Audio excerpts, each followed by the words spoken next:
Well, good afternoon, everyone. Welcome to this week's installment of our Masterclass series brought to you by PassiveInvesting.com. Whitney is unable to join us today. She's actually in the air as we speak, as she was giving me some pointers again through Wi-Fi as she's flying. And, you know, she's in the middle seat. So hopefully everything's going well on that. This week we have a good topic that we wanted to share with you. I'm joined by Austin Garwood. As you can see here, Austin Garwood, one of our investor relations associates. And what we're here to talk to you about today is understanding capital stacks, waterfalls, and the impact of additional capital. So before we get too deep into this, again, this is our masterclass series where we kind of go through all things that happen as part of passive investing overall. So we're excited to bring to you because there's been a lot of questions and comments, I think, kind of just in the industry overall over the past couple of months and actually year about, hey, maybe my project is doing a capital call, or my investment is doing a capital call, or they're bringing in like a preferred equity partner. And so what we want to do is kind of pick that apart a little bit today, but first give you a baseline of what that is, and then kind of go into those expected areas. Again, if you do have any questions out of this masterclass, you can reach out to myself, Rob, at PassiveInvesting.com, as well as Austin, and always Whitney at PassiveInvesting.com to answer any and all of your questions about just general deals, passive investing overall as just an investment vehicle, or also reaching out to Whitney to do a one-on-one session with her, really just aligning kind of what your goals are with what type of investment vehicle you should be looking at. So you can email Whitney at PassiveInvesting.com. Again, if you have any questions, please put them in the chat. I will be monitoring that here as we go along, and we'll make Austin do most of the talking. I think that's probably the best thing. So let's kick in. So again, as all disclaimers, Austin and I are not financial, legal, or tax advisors. Please consult with your financial, legal, or tax advisors before making any investment decisions. All right, so from an agenda perspective, we'll go over some just quick introductions about us, and then we'll get into really what is a syndication, who's involved, but really kind of thinking about it from the capital stack perspective. Really, what does that capital stack look like? What's made up of those parts? And then we're going to get into some traits and some examples of, as you're in the capital stack, what happens when things are distributed, like cash is distributed for you on a monthly basis or quarterly basis, as well as what happens at the end of a sale. So you can kind of understand that. Then we're going to throw in what that impact of that additional capital could be. So a preferred equity partner coming in, a promissory note, or even a capital call. We'll run through an example there. Again, we're not going to go through every single piece of detail. So if you do have questions, please ask them in the chat, as well as reach out to us after the call. All right. So just again, background on myself. I am the Director of Investor Relations here at PassiveInvesting.com. Previously, I was a consultant for 18 years, but I was doing some stuff on the side that was actually some active and passive investing for about 12 years. As a investor, I've been an investor with Danny Randazzo before he joined with Dan Hanford at PassiveInvesting.com. So I've invested with him starting 12 years ago, actually. And then when PassiveInvesting.com came apart, it really was, something that I believed in and have invested as, and I am an investor. If some of you guys out there on the call are, I'm here with you on that. I think one of the key pieces that I really kind of made the switch is that this is something that I've been very passionate about. We have a couple Airbnbs in my family that we run. And I really wanted to kind of get into this full time and kind of leave the consulting world behind. So that's why you get to see me. And this is my crazy family over here. My wife actually is at a conference right now in Phoenix. So she's enjoying that 115-degree heat that's out there. Sorry for all you guys that are in the the Southwest there. So I'm no camp this week, and my kids are hopefully playing piano, but it doesn't sound like they are, which is what they should be doing right now. So with that, I'll hand off to Austin to provide a little introduction. Yeah, thank you. So yeah, my name is Austin Garwood. I am an investor relations associate here at passiveinvesting.com. Previously, I've been in private equity real estate for about 5 years. Just going through different asset classes with some different firms. So I've done industrial real estate, multifamily. Last year, I actually bought a 6 unit where I live, which is in the suburbs of Chicago. So that was like a value add deal there. Got to, be an owner operator, on my own and raise some money from family and friends for it. So that's been a really exciting project for me. Graduated from DePaul here in Chicago. Um, Over to the right here is a picture of me and my new fiance on our trip to Switzerland. We were on a very high suspension bridge that moved around a lot and really freaked me out. But for 5 seconds, I was able to smile and get a photo there. So yeah, we just got back a couple months ago, and wedding is next year, so we're excited for that. So glad to meet everybody, and thanks for the introduction and the opportunity to come on here and speak to everybody. And I got to ask you, Austin, was that right after you asked for her No, hand in that was marriage, or a couple days later. So I asked okay? pretty early on in the trip, just to get it over with. That way I wouldn't have to sit there and worry about it the entire time. Got it. Got it. So obviously, if there's any suggestions on wedding venues in the Chicago area, excuse me, the Keys, actually, Florida Yeah. Keys, please type into the chat. So we're going to get started here. But again, if you have any questions, please put it in the chat. I'll be monitoring that as we go along. Okay. So Austin, capital stacks.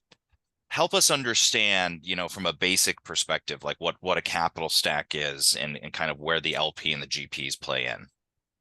Yeah, so just kind of like background there, and we kind of have it at the bottom. LP and GP, just really quick, are just acronyms for limited partner and general partner. So limited partners are what all of the investors are. The limited comes from their limited liability. They're usually limited to whatever they invest in a deal, and then they also have like limited, voting rights or control over the deal. Conversely, you have the GP, which is the general partner. That's going to be your manager, which would be, passiveinvesting.com, and the managing partners who are making the day-to-day decisions. One of the decisions that, they're in charge of making is how they're going to structure what is called the capital stack. So essentially, the capital stack is just outlining and categorizing who's putting money into the deal and how much they're putting in and the rights that they have um, for putting that money in. So, you'll kind of see over on the right, it's made up of different tranches, and every deal is going to be different, but you're going to have usually a couple equity classes and then some debt classes. Um, and starting at the top, that's where most LPs are investing. That's your common equity. So, the common equity is going to be direct ownership in the asset. It usually has the highest risk, but also the highest reward. So common equity is always participating in the upside of a deal. But in return for that, they are last in line to be paid, in the event of a sale. So So that's where that risk really calculates that as we look at this graph, that because they're last in line, that's basically more risky. So if there's not enough, let's say, proceeds from a sale, mhm. that they're at risk for not getting the capital back. Is that correct? Their equity back. Yeah, so when you sell an asset, essentially you start from the bottom of that stack and work your way up. So senior debt, which is your bank debt, they're in line to be paid first. Once they're paid, then if there's, mezzanine debt, then they would be next. And then if there's preferred equity, which we can get into a little bit later, they would be paid next. And then if there are funds left, which hopefully there are for a successful project, then that's when common equity would be paid. So they take the most downside risk because in the event that, you're selling for a loss, they're last in line. So they could potentially be, completely wiped out in that event. Okay. Or they might only get a partial return of their funds back. So they're definitely Yeah. taking the most risk, but they're also getting the most reward because when things go well, they're the ones that reap the benefits of that upside. Right. Got it. Yeah, so then usually right below them, and again, it's not in every deal, and every deal is going to be structured differently. But sometimes projects will have a slug of preferred equity, and preferred equity is kind of like almost like a hybrid class. It's kind of equity that almost acts as debt, and it's usually a fixed rate of return. So you might see, a slug of preferred equity that has like a 10% fixed rate of return, maybe with a current pay where they're getting distributions throughout the life of the deal, and then at sale, maybe they're due a little bit more. Um, but they don't participate, above that. So if the deal outperforms, they're limited on their upside.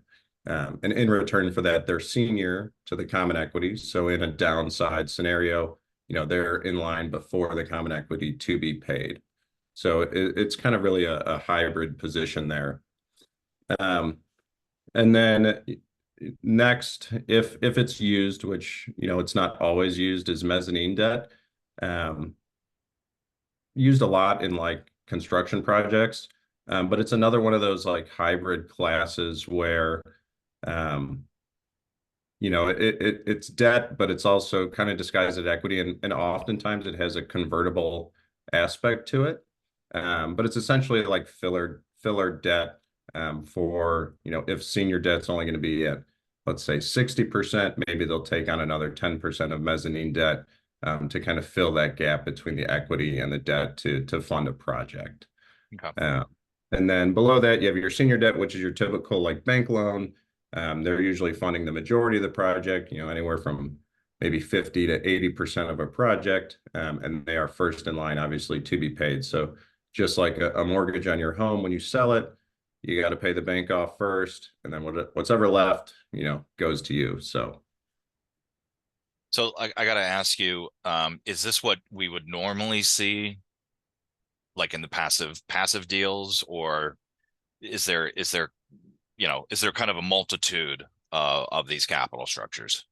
yeah, there's definitely a multitude, and it really depends on, the business plan of a deal and how you're looking to structure it, and also the type of asset. So, you might see something different on like a development deal where maybe they are utilizing mezz debt, compared to, maybe like your standard multifamily deal where it's really just probably going to be, common equity and senior debt, and there's nothing in between there.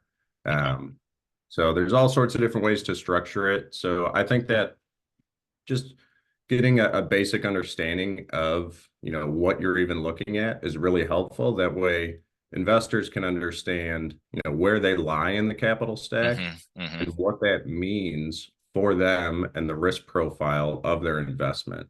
Okay. So, most of the time when things are going great, none of it really matters. But knowing kind of your downside risk is what's really important, and not being blindsided.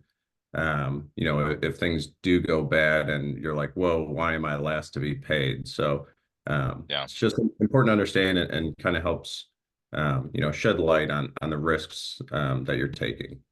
Yeah, and just a note to some of our participants, this is one thing to be analyzed when you're looking at new deals, or as well as understand the current deals that you're in. That risk tolerance, obviously, that has to be taken into consideration of multiple other factors when you're looking at the deal, including, what's the actual promote, what are the cap rates that they're looking at, what are some of the other projections that they might be thinking through in order to actually hit some of those exit rates. Because if that seems like, hey, they're jumping from a cap rate from a 7 to a 3.9 in a matter of 5 years or 4 years, that's a pretty tall order. And so when you're thinking about the risk, that's where you see the kind of the higher band of that risk on the common equity. Yeah, and All then right, one go ahead. other like tiny caveat, with preferred equity, a lot of times preferred equity doesn't participate in the depreciation. Mm, So another thing to consider is just kind of like what your investment goals are in terms of, am I just in this for the cash flow and the upside, or, am I really looking to take advantage of tax advantages that come with investing in real estate? So it's just another, little tidbit to consider when you're figuring out kind of where you want to be in that capital stack. great. Um, Let me just kind of bring down here right now, and we'll do a question here. So is preferred and mezzanine debt secured by deed of trust or the property, or is it more like a personal loan? So I would say I think it's going to depend obviously on the deal structure. What I have seen is specifically on the preferred side. It's not necessarily secured by the deed. It's just kind of actually change in the operating agreement that should be, sent for a vote if the operating agreement doesn't currently have that in there, of where they can take that on and then kind of have that place. Austin, and mezzanine, does that usually get secured by the asset then? Yeah, usually. And then, like I said, sometimes there's a convertible factor to it as well, where it switches from debt to equity. There's a lot of different structures with all of these on how they're set up, and there's a million different caveats and factors that you can kind of change throughout. But just at a high level, yeah. Ben, we can't hear you, but if you have a question, please type it in. All right, so let's move forward on this. I know we've got an example that I think you want to, or at least break down in terms of what the waterfall structure is. Yeah, so waterfall structures are essentially lining up or spelling out when money comes in and is ready to be sent out, where does it go? So, in a sale with the capital stack, we talked about who's in line first. So really what this is talking about is kind of usually once you get to common equity, how are those funds distributed? Who do they go to, and who has, the rights of funds going out, and how is it all calculated? So the most common thing that you'll see is, a preferred return. And a preferred return can range in any deal. It can be, some people do no preferred return. Some people, might be at 5 or 7 or 10. But usually you'll see something around 7% right now. So the preferred return is essentially like a baseline return. And this might not be the greatest example, but it's almost like a, baseline interest rate, even though it's not interest, due to investors. And essentially what that is if I invest $100,000 in a deal and I have a 7% preferred return, the first $7,000 of distributable cash flow or proceeds from a sale are due to me, Mr. Investor. And then once that is met, then we can move on to the next stage or the next bucket in a waterfall. So a lot of times you'll see waterfall distribution structures set up like multiple layers of buckets, and the bucket on the top has to be filled. And then once that's overflowing, it flows into the next bucket. And then once that overflows, it goes into the next. So that top bucket is going to be your preferred return. So it's essentially like, the baseline return for the investors. So on that piece, because I think you put this diagram in here too to kind of symbolize that. So upon this diagram that's labeled distributions, in this example, the 7% here would be a preferred return. Then once it hits that hurdle of 7%, then that's where it goes in the next bucket. And are those hurdles always the same, or are they different? Yeah, so they're going to be different deal to deal, and the way that they're structured doesn't necessarily make one deal better than another. Just because a deal might have a 7% preferred return versus an 8, or it might have an 80-20 split versus a 60-40, that doesn't really mean that it's going to be a better deal. you could buy a really bad deal and overpay like crazy and offer a 10% preferred return with a 90-10 split above it. That doesn't mean that it's going to be this rocking deal Hmm. comparatively to, maybe you get a really good deal and it's a really good deal. And you're only offering a 7% preferred return with a 70-30 split. That doesn't necessarily make it worse because those are just your baseline preferred return, and then just how money is split after that. So it really doesn't correlate directly with the strength of a deal, but it is something to understand and consider, when you are investing in a deal. So it's really important to just kind of know that the general terms, sometimes a lot of this can be gobbledygook and confusing, but it will vary, from deal to deal. And the hurdles will be different. Sometimes there will be a hurdle. Sometimes there won't be hurdles. Sometimes there'll be 6 hurdles.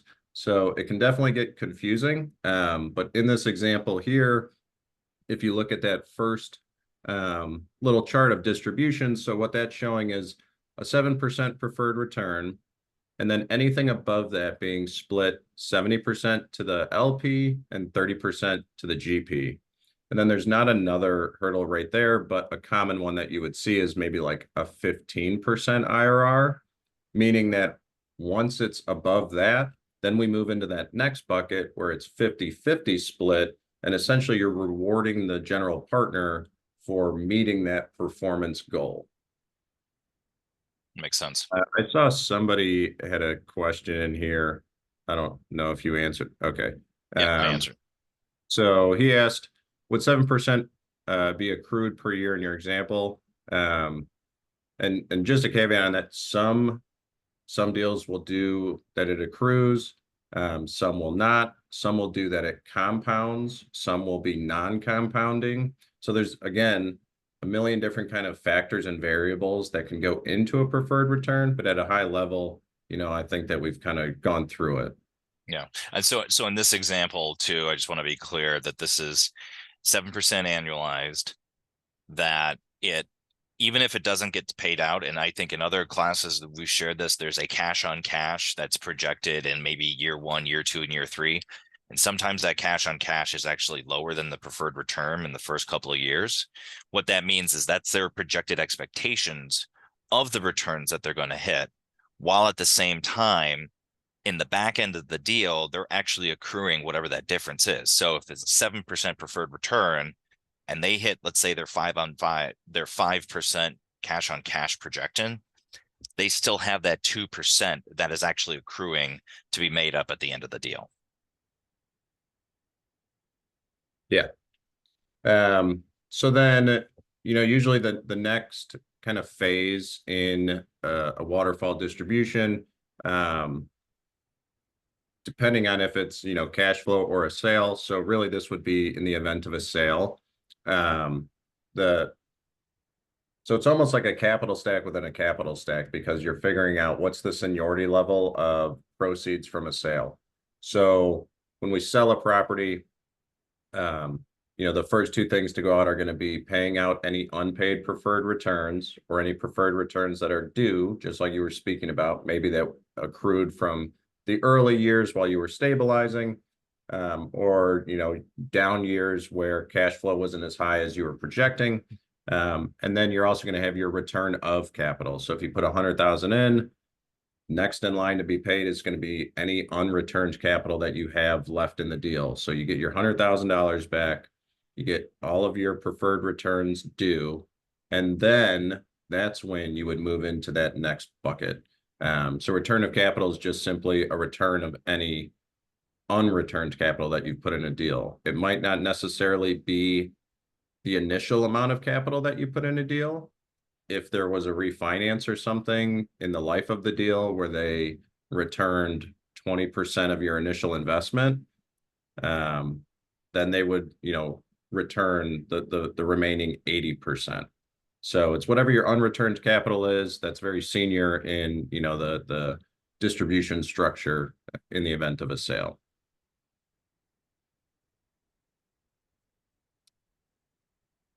So Then in some deals, there are catch-up provisions. And again, there's like a million of these other factors. I just kind of picked out some, that are more common. So essentially, a catch-up provision is something that general partners might use to essentially meet their own preferred return. So essentially what they're saying is, hey, we've been running this deal for 6 years. We haven't really made any money on it. Now that we've sold it and made, it ended up being a great deal. We've paid your preferred return. We've returned your capital. We're next in line until we hit X amount of money or X return. So we're due the next $100,000 from there. And then they're going to move into the next phase. So it's almost like a fee, but it's technically not a fee. So it's kind of a weird one. You don't see it in a ton of deals. But when you do, it's just something to, maybe point out and maybe ask the GP to walk through it and explain it to you and how it kind of relates to that specific deal.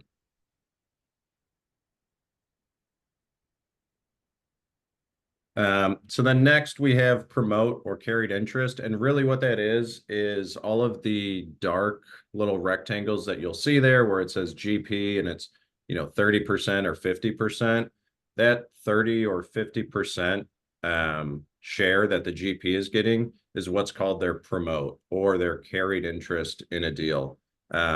Usually in real estate, you'll see it used as promote. To where more in like private equity, you'll see it referred to as carried interest. But essentially what that is the GP share of profits or cash flows from a deal after the preferred return has been met. So once you've moved into those, profitable buckets or buckets above the preferred return, that's where the GP can start partaking in the profits. And their promote is just what their percentage of those profits are.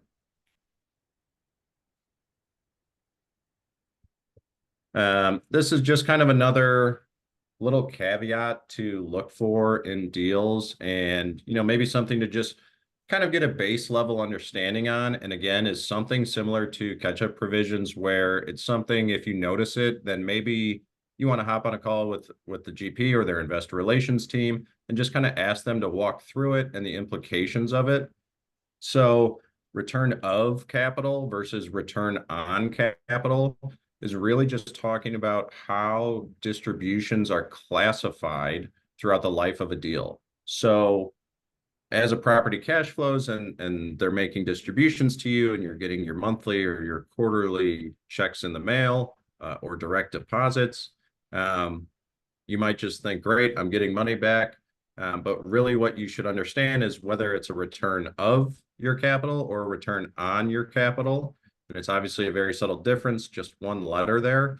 But the main difference is for most deals, it's going to be a return on capital. And what that means is if I put $100,000 into a deal and the GP is sending me back $7,000 a year, that's a return on my capital. So it's almost like a dividend or a profit that I'm receiving.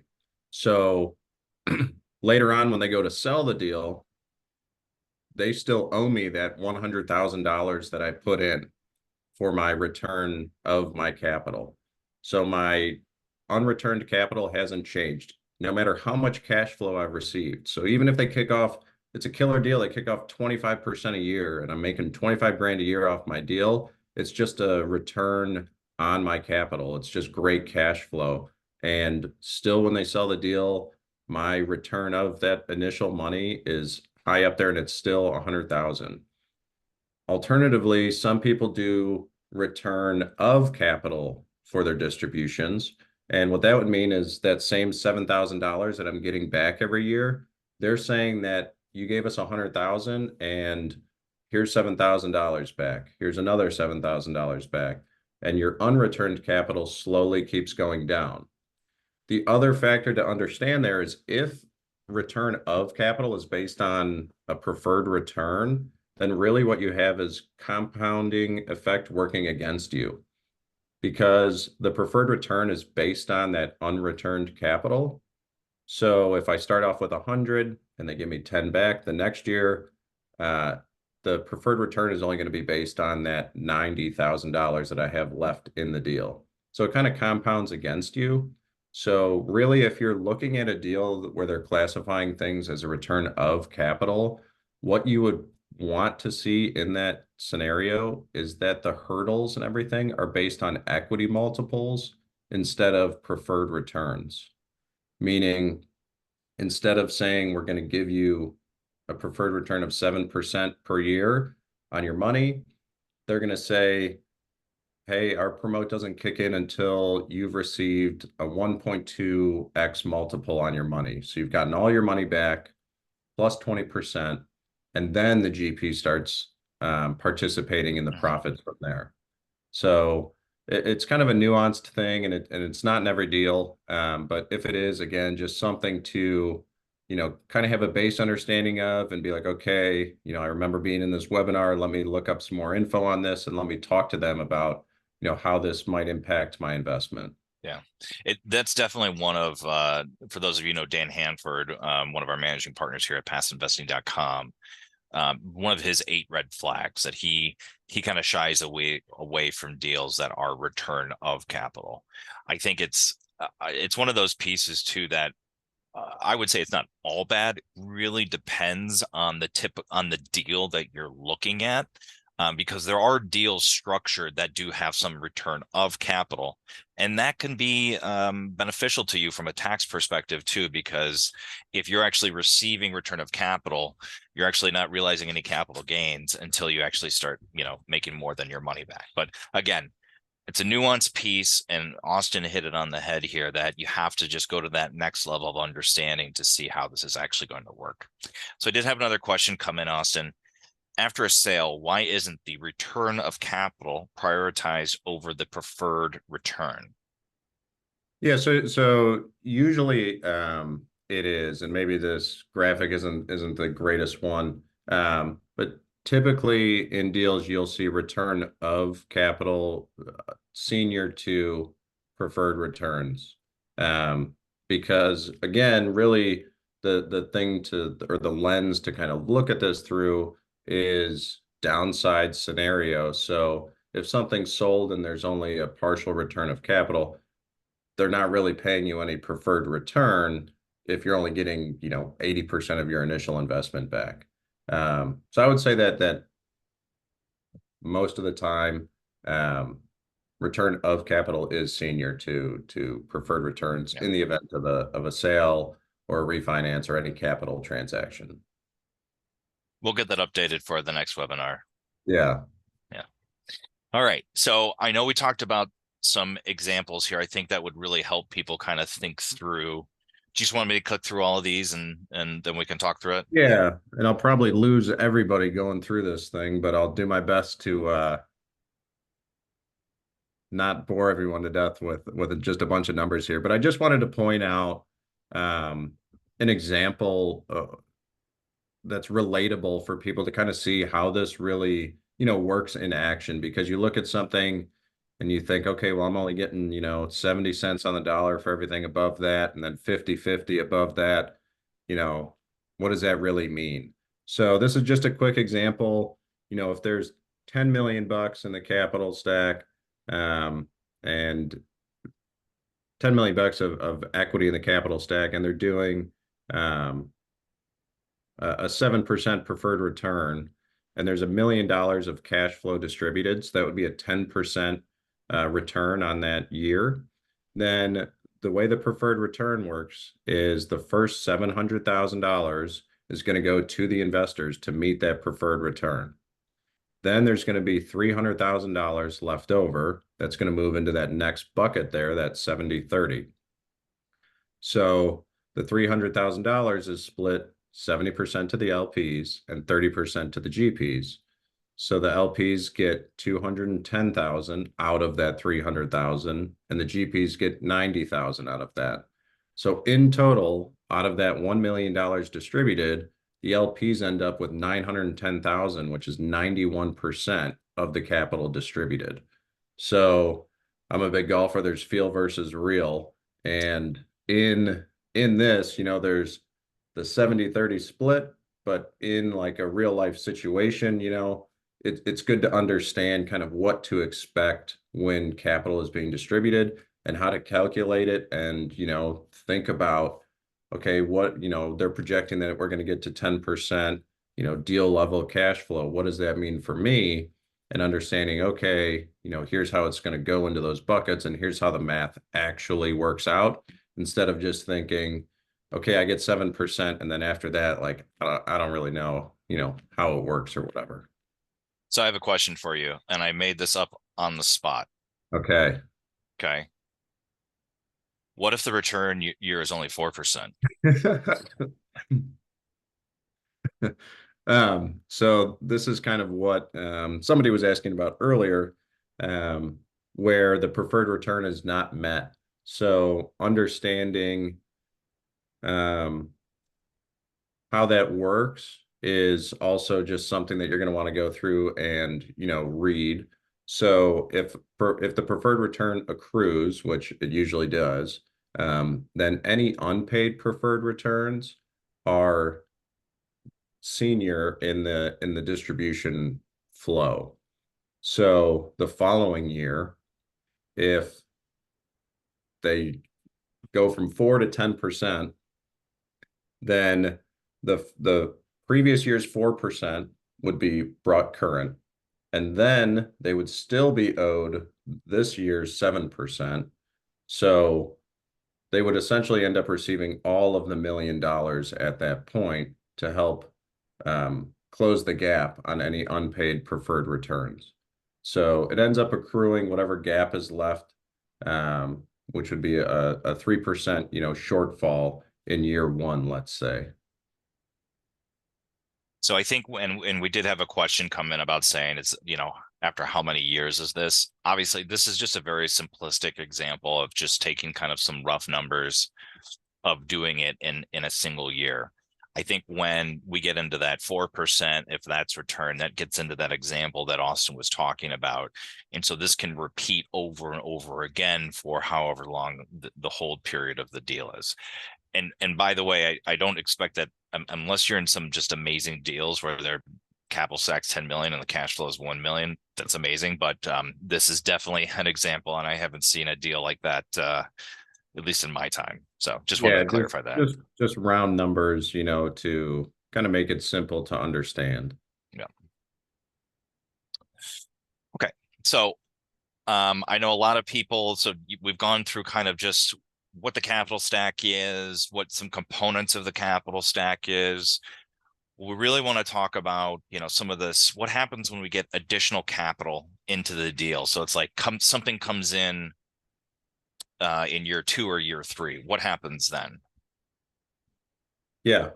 So, again, kind of understanding just at a high level, what you're looking at if you're in a scenario like that. That's why it's important to, have a basic understanding of the capital stack and the seniority of, who is paid when and who is due what, in especially in times of, underperformance or understanding your downside risk. That's kind of where, understanding the impacts of that additional capital will become more clear. So, with each deal, if they're adding additional capital, just like when you're first doing a deal, there's a lot of different ways to do it, and they all have their own little nuances and everything. But if you recall the capital stack from before, if the initial deal is just common equity and senior debt, then the common equity is second in line to be paid when a property is sold. Um, and there's no one kind of in between there. So if a deal needs additional capital for whatever reason, and they choose to add in, a preferred equity piece, let's say they want to bring in an extra $1 million in a deal, then that's where you're going to know, okay, this preferred equity is coming in. They're going to sit senior to my common equity. So now I'm being pushed up in the capital stack, which means my seniority level is decreasing. So now there's essentially a handout in front of mine to be paid when this thing is eventually sold. So again, if it's sold and things go well, then you're fine. But it's when things don't go well that your downside risk has now increased because there is someone now in front of you in that line. So that's kind of the basic I guess impact of preferred equity. There's other things that would be in there. It's probably going to eat into cash flow, and eat into, your overall deal returns, because the preferred equity is going to be due, a fixed rate of interest throughout the life of the deal, whether that's current or it accrues.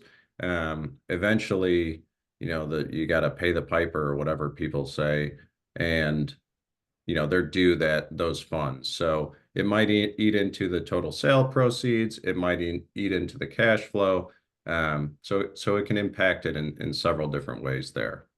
So I do want to bring up just some thoughts on this, because if you're looking at a deal, or you're in a deal and they're adding any one of these, there's some key questions to asking. So like in a preferred equity position, just kind of what Austin alluded to, you need to understand, okay, if a preferred equity partner is coming in, what's the cost of that? And the cost would be, what is the interest rate it's charging the asset, right? Because as Austin said, that's going to hit on the cash flow. In some cases, that accrues and is only paid out at the time of sale. In other cases, it's actually paid out, from the cash flow, whatever the monthly or quarterly distributions are. So that's key. There's a lot of other preferred equities that can come in also, and maybe they take more of the GP share, and therefore they only get paid out, at the end of the sale when the GP hits its splits. But each and every, entity that does do preferred equity, as well as the deals, they're going to be different. But asking the questions about what's the impact to cash flow, what's the impact to my IRR, what is the impact in terms of the capital stack, those are key questions that you want to be asking if that occurs. And I'll set you up here for the capital call, because not necessarily like a preferred equity position, but a capital call can have a similar impact. Do you want to elaborate on that, Austin? Yeah. So the main difference there, again, is going to be kind of what we've been harping on, which is just seniority. So when you bring in preferred equity, now there's someone senior to your common equity. If you just do a capital call, then you're having to increase the amount of common equity that's in the deal, but the common equity is still in the same place in line in that capital stack. So their seniority level doesn't change. So there's still risk involved with adding more money into a deal. You know, even though your position doesn't change. So, if you have $100,000 in a deal and then you have to add another 20, and then you sell it for, what you bought it for, you still might lose that extra 20 that you put in. But there's nobody in line to be paid before you. And many times a capital call is used for, various different things, and that's kind of a whole different topic. But keeping your, position in the capital stack there is really the main difference. There's other nuances, again, with capital calls where, you might participate in it, and you might be a participating member into the capital call, where you're going to not be diluted in your ownership percentage of that common equity, or you might choose to not participate.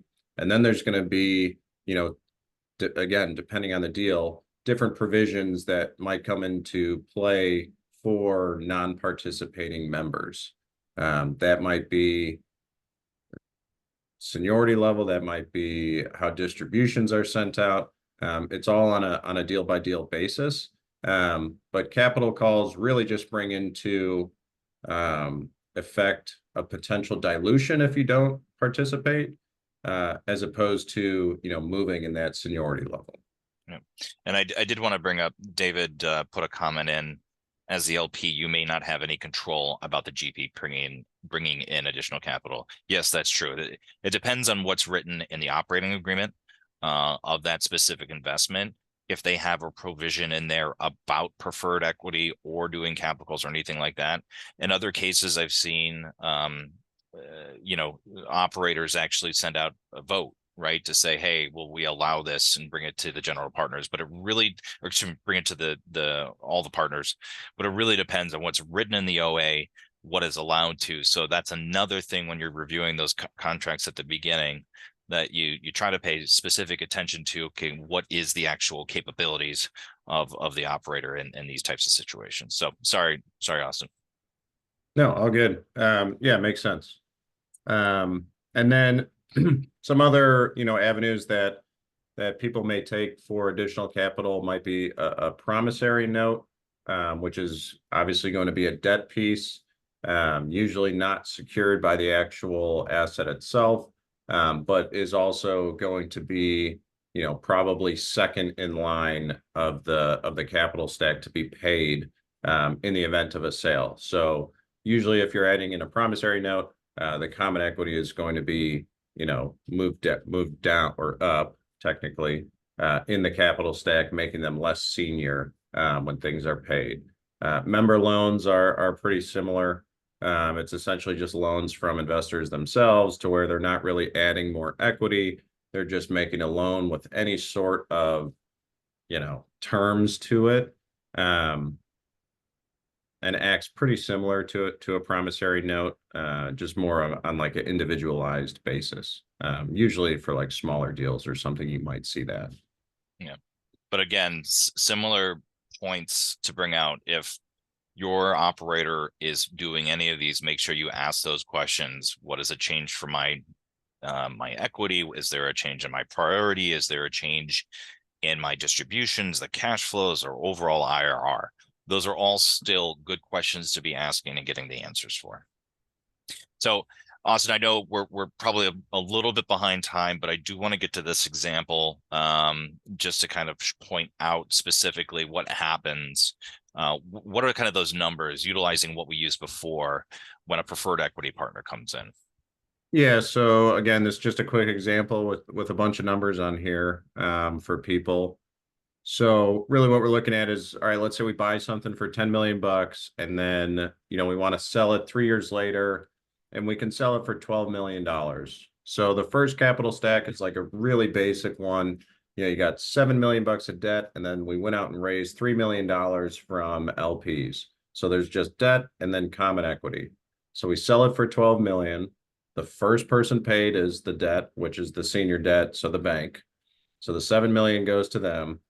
Then we're going to return the $3 million of equity to the investors. And then there's going to be $2 million left over. This is super generalized, and there's obviously other line items in this, like, fees or interest or brokers and stuff like that. But that just gets too annoying for example purposes. So let's just say that there's $2 million left over. And then we go into that 70-30 split.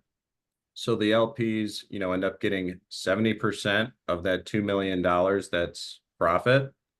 So all in all, they get their 3 million bucks plus $1.4 million share of the profits. So they end up with 4.4 million. They go off and they do another deal and they ride off into the sunset. Everything's great. And then if we take that same deal and let's say that we add in a preferred equity piece for whatever reason at some point in the deal's life cycle. Let's say it's a value add deal, and they ran into a bunch of issues once they ripped the drywall back, and there was a bunch of plumbing issues and stuff. So they need an extra $1 million to complete the capex and to get the deal to where it needs to be, to then sell it off in 3 years. So same amount of money initially raised, same sale price after 3 years. It's just in the interim, they had to add in $1 million of preferred, and they chose to use preferred equity. So when they sell it, now that common equity you'll see is pushed down.